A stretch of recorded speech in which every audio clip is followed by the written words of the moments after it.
Okay, so kita akan review tentang series yang betul-betul hype gila dekat Astro. Cerita ni mengisahkan tentang apa kan? 1000 tahun ni mengisahkan tentang Iman.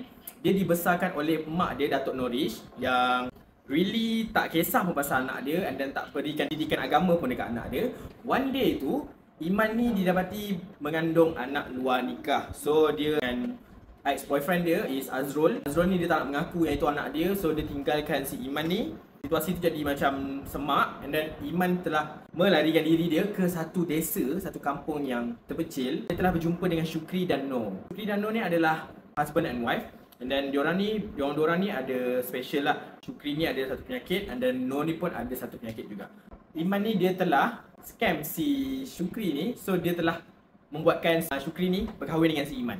So dekat sini terdapat satu konflik macam-macam yang berlaku. Kalau korang nak tahu apa yang terjadi pada Iman, Syukri dan Noh, korang kena tengok series ni. Series ni dah habis 24 episod.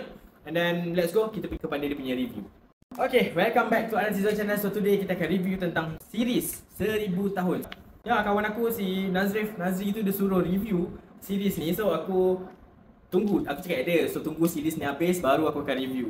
Kita akan pergi pada benda yang aku minat dalam series ni. So nombor satu benda yang aku minat dalam series ni adalah dia punya lakonan. All the cast yang ada dalam series ni memang diorang bagi 101% dalam series ni. Sebab lakonan yang diorang beri dalam series ni memang gempak gila. Lagi-lagi watak si Azharani dan Nokiria.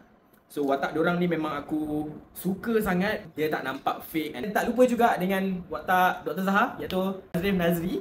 So watak dia pun as a gay person, aku really terkejut, and then tak sangka juga dia berani ambil peran ni untuk bawa watak gay dalam series ni.